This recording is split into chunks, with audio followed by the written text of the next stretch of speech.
Hi everyone, welcome to the Thursday edition of Source 16 News. I'm Eddie Owen. Thanks for joining us. 3 Hopkinsville men are behind bars after a drug bust yesterday. Hopkinsville police say that a drug informant went to 104 Davin Drive to purchase crack cocaine.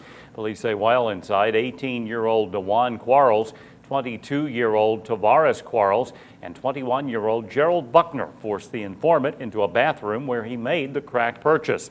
The men are charged with unlawful imprisonment, trafficking a controlled substance, tampering with physical evidence, and possession of marijuana. They were all booked into the Christian County Jail. And 3 teens and a Manitou man are charged with various counts of theft and burglary in connection to multiple automobile thefts in Hopkins County. The Hopkins County Sheriff's Department said they received 8 theft from automobile complaints and 1 burglary involving a firearm in the Nebo Manitou area between June 30th and July 4th. Officials say the suspects gained entry into several unlocked cars on Bunton Schoolhouse Road, Rainwater Lane, and Weinbarger Lane, where they stole GPS units, cell phones, purses, money, and cigarettes. They also reportedly gained entry into 1 unlocked detached garage on Weinbarger Lane and stole a firearm. After an investigation, deputies arrested 20-year-old Aaron Downs of Manitou for receiving a stolen firearm and charged 3 juveniles between the ages of 15 and 17. The total value of all the reported stolen property exceeded $2,500. Officials say the majority of the stolen property was recovered and returned to the owners, including the lone firearm. In Fulton County, officials are still investigating the cause of a fire from Tuesday night. Fulton and South Fulton fire departments responded to a house fire on Covington Avenue in South Fulton. Officials reportedly saw light smoke and flame in the upstairs window of the residence. All of the occupants were reportedly out of the home and accounted for. Officials were able to extinguish the fire on the 2nd floor with moderate fire damage to the ceiling and walls of 1 room and the entry hall on the 2nd. The contents of 1 room received heavy fire damage. Fire officials were reportedly on the scene for about 2 hours. A wounded Fort Campbell soldier got a rousing welcome home today after undergoing months of treatment for injuries at Walter Reed Medical Center. Well, I think it's important for every soldier who comes home to get a proper welcome home. And since Sergeant Vera missed his when his unit came home, I thought it would be important for the community to come together and show him how much we appreciate his sacrifice and his family's as well. Sergeant Anthony Vera of 2nd Brigade Combat Team returned to Clarksville after officials say he was severely injured by an IED blast while he was on patrol in Afghanistan in September 2010. 2 of his supervisors were waiting patiently in the crowd to personally thank him for his service and courage. To be cliche with the finest and greatest traditions of the Army, he's one of those guys who's driven to be with soldiers. When he became an NCO, the first thing he wanted to do was be back with the soldiers, despite his wounds. I mean, he keeps talking about going back and helping soldiers as much as he can. Sergeant Vera is a very tough, courageous soldier, a very dedicated soldier, and most importantly, he's a dedicated father to his kids. As a result of the IED blast, the local hero lost his entire right leg and his left leg above the knee and sustained major trauma to his arms and other parts of his body. In addition to Sergeant Vera's return, 3 more wounded soldiers were welcomed home. And speaking of Fort Campbell, 2 Army spouses, with the help of private donations and 2 national organizations, will be bringing a couple of dogs from Afghanistan to the U.S. for adoption. One of the dogs, named OP1, will be adopted by a Dover resident, Amanda Weber, and her family, while the other dog, named Smiley, will be adopted by another military family. Source 16 spoke to Weber about her thoughts about adopting a dog from across the globe. It's kind of weird at first. Like, I know it's going to be adjustment because he's never been on a leash and all that stuff. We're going to have to work with him a lot, that's for sure. But I mean, it's kind of cool, from Afghanistan. It's different. When people ask, we'll be able to tell a story about it, which is pretty. Meanwhile, Weber says she believes all animals deserve love and a good home, even if it means long-distance traveling for the animals. Because, I mean, animals, they didn't choose to be in a situation to be around to get hurt or be abused. That's not their fault at all. And if we can help these animals get out of that situation, then why not? The two stray dogs reportedly befriended Fort Campbell soldiers at their remote fire base and would accompany them to missions despite the treacherous terrain.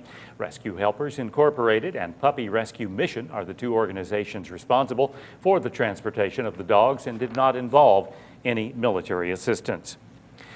Meanwhile, after nearly a decade of public service, a Christian County public defender has resigned from his position.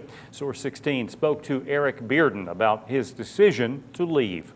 You know, I had 8 years with the Public Defender's Office. It's been a fantastic experience, but I think with all the budget troubles and the things we're having, just financially, I could just no longer continue to work there. Basically, it's very difficult to advance in the Public Defender Office, financially speaking. And I've got a daughter, and it's not a situation where I could have moved to a different office, hundreds of miles away or anything like that. He said he will always cherish the years he spent serving the community as a public defender.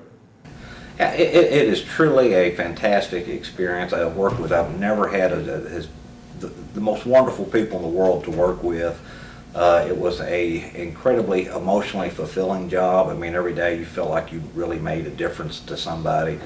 I mean, it was just fantastic. Anybody coming out of law school that wants to get some great experience, I would strongly recommend the Public Defender's Office. Bearden will continue to practice law and plans on going into private practice with Jason Holland and John Tilley. His resignation was effective July 1st. In other news, with the recent construction along US 41A or Fort Campbell Boulevard in Christian County, the Kentucky Transportation Cabinet wants motorists to know they can expect delays. But if you want to bypass easily the 9-mile-long construction zone, spokesman Keith Todd said motorists can use the recently finished Breathitt-Pennyrile Parkway extension and Interstate 24. Contractors are working on new turn lanes and shoulder widening along US 41A, starting near the intersection with Kentucky 117 and running north through the I-24 interchange to Sylvie Lane. The project also included improvements to the I-24 interchange ramps at exit 86. Todd says slowed traffic and even crashes have occurred, and motorists who do not need to reach a location within the work zone should consider the new Parkway extension. Speaking of construction, a contractor for the Kentucky Transportation Cabinet is planning to conduct pavement work along 2 highways in Caldwell County starting tomorrow. Officials say that a paving crew starting tomorrow will be working along Kentucky 1495 Grooms Lane and along Kentucky 1349 Quisenberry Road starting early next week. Motorists are urged to use appropriate caution in these work zones where equipment, flaggers, and construction personnel will be on the roadway near traffic. Transportation officials say the paving projects are expected to be completed in a week. If you're looking for something to do with the family that could be cheaper than going to the movies, as well as being in air conditioning, you need to check out the Golden Pond Planetarium at Land Between the Lakes. Michelle Herron brings us more.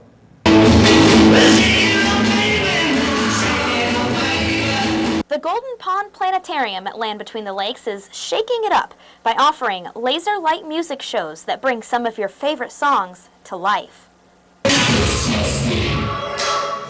And I think everybody would like that because it's got the Beatles and B-52 and it's got some real names. Well, I guess it's kind of my age, really, I guess, in a way, because I like all those as well, you know, the Beach Boys.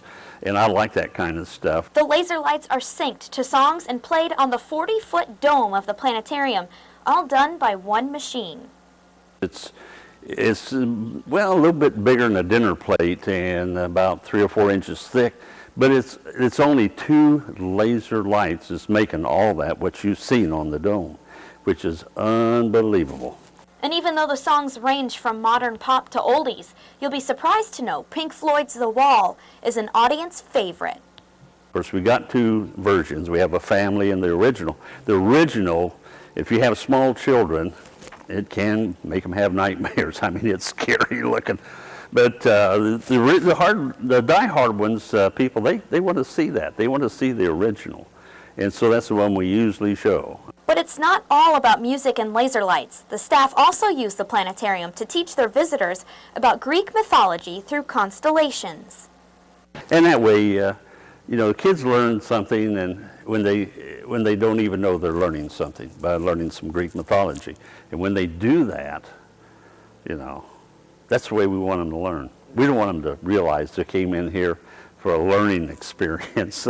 We had them in here for fun. A reminder that for entertainment, sometimes all you have to do is look up. The planetarium offers shows daily as well as night shows on Tuesdays, Fridays, and Saturdays. For a schedule and ticket information, visit LBL's website, lbl.org.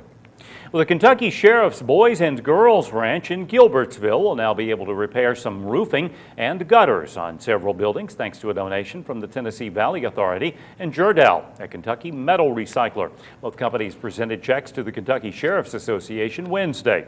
The ranch gives Kentucky children ranging in ages between 8 and 11 that are from low-income families a chance to participate in summer camp for free. The combined $4,000 will help the 50-acre ranch located near Kentucky Dam. This is the second year TVA and Jerdal have partnered to provide funds for the ranch.